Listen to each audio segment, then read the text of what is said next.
जय श्री राम।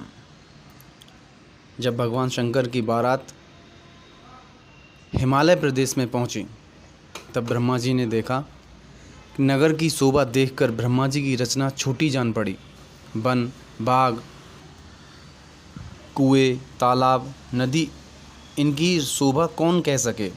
अनेक प्रकार के मंगल चित्र, तोरण, झंडी आदि घर घर शोभित हो रही हैं।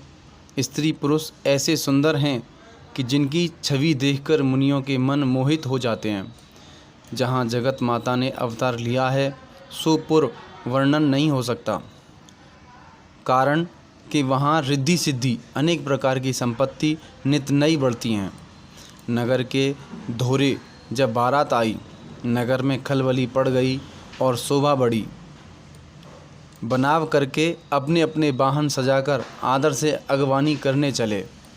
देवताओं की सेना देखकर मन में सब प्रसन्न हुए और नारायण को देखकर अत्यंत ही सुखी हुए।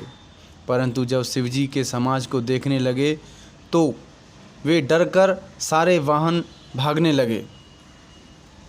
धीरज धारण कर तहाँ चतुर पुरुष तो रहे, किंतु बालक अपने अपने प्राण लेकर भाग गए।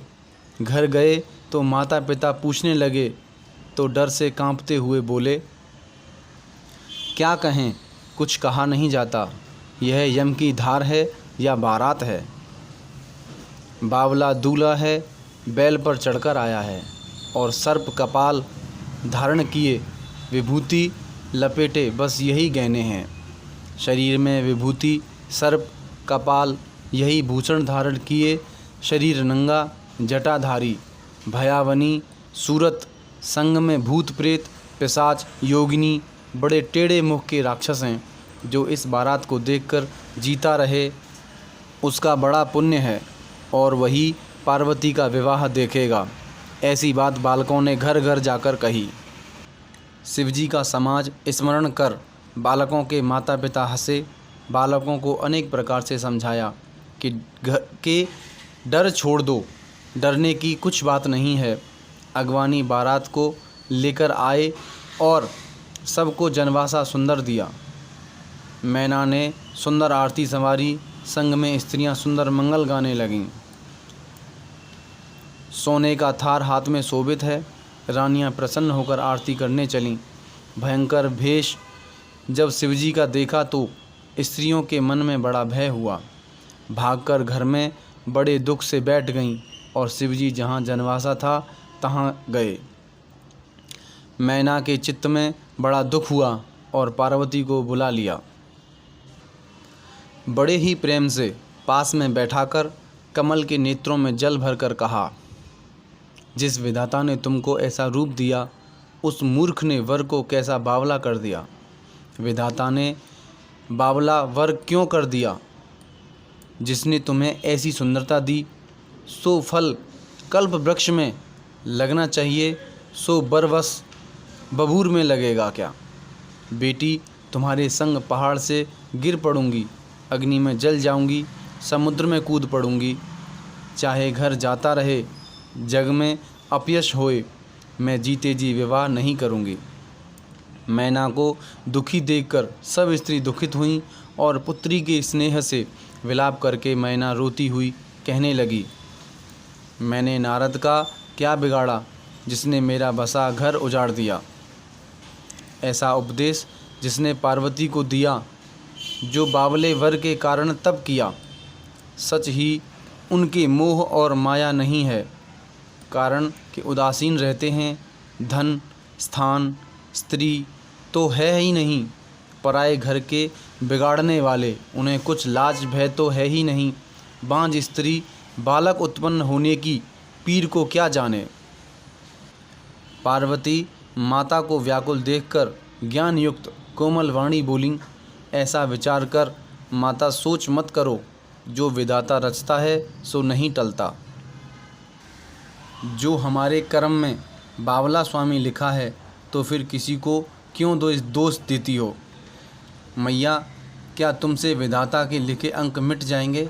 वृथा कलंक लेती हो। मैया, कलंक मत लो, दुख छोड़ो। यह समय नहीं है दुख सुख, जो हमारे माथे लिखा है सो जहाँ जाऊंगी तहाँ पाऊंगी। पार्वती के ऐसे नीति सहित कोमल वचन सुन सब स्त्री सोचने लगीं, बहुत प्रकार से विधाता को दोष देकर नेत्रों से जल छोड़ने लगीं।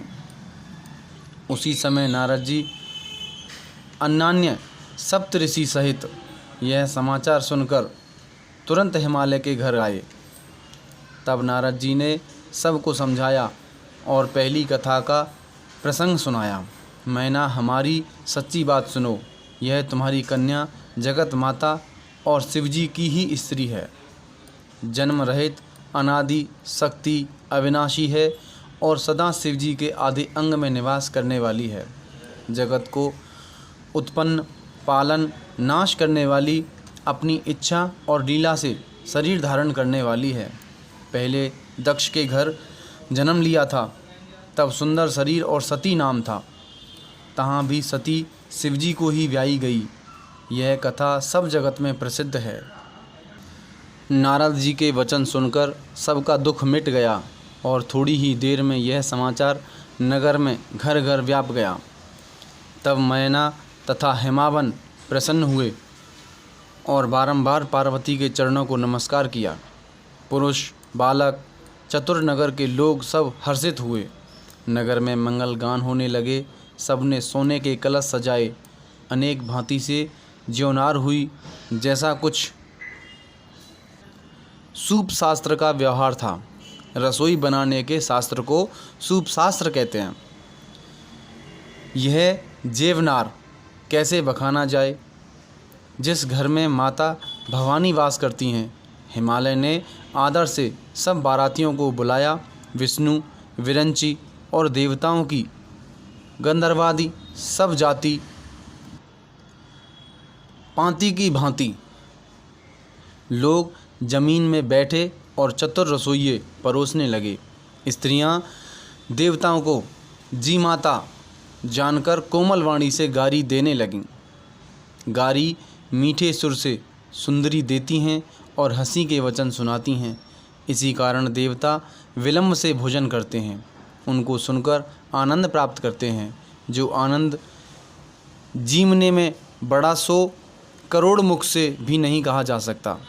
हाथ मुंह धुआए, पान दिए, पुनः जहाँ जिनका निवास था वहाँ गए। फिर मुनियों ने हिमालय को आकर लग्न का समय बताया और विवाह का समय देखकर देवताओं को बुला भेजा। सब देवताओं को आदर से बुलाया और यथा योग्य आसन दिए। वेद की विधि से वेदी बनाई। नारी सुमंगल गाने लगीं। सिंहासन मनोहर शोभायमान वर्णा नहीं जाता, जिसे ब्रह्मा जी ने स्वयं रचा था। शिवजी की ब्राह्मणों को सिर नवाकर उस पर बैठे और मन में अपने स्वामी श्री रामचंद्र जी को स्मरण किया। फिर मुनियों ने पार्वती को बुलाया। उन्हें श्रृंगार करके सखी ले आईं। फिर रूप देखकर सब देवता मोहित हो गए। छवि कहने वाला जगत में कौन कवि है। जगत की माता शिवजी की स्त्री जानकर देवताओं ने मन ही मन प्रणाम किया।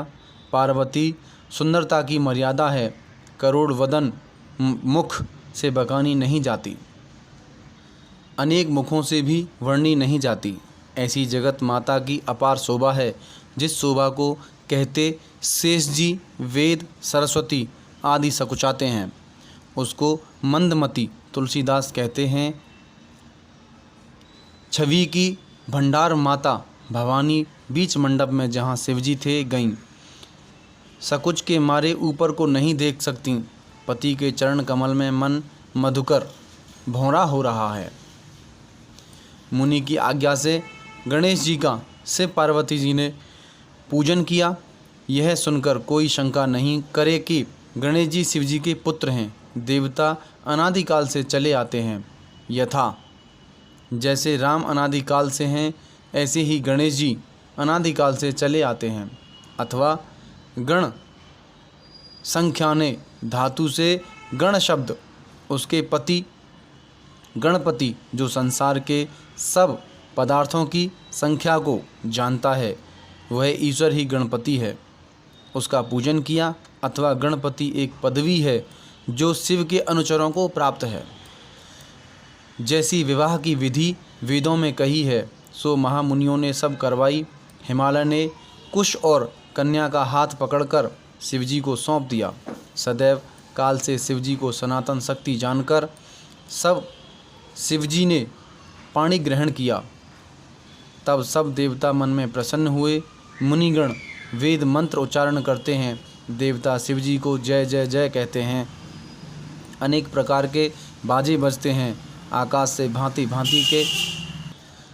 भांति के बाजे बजते हैं। आकाश से पुष्पों की वर्षा हो रही है। शिव पार्वती का विवाह हुआ।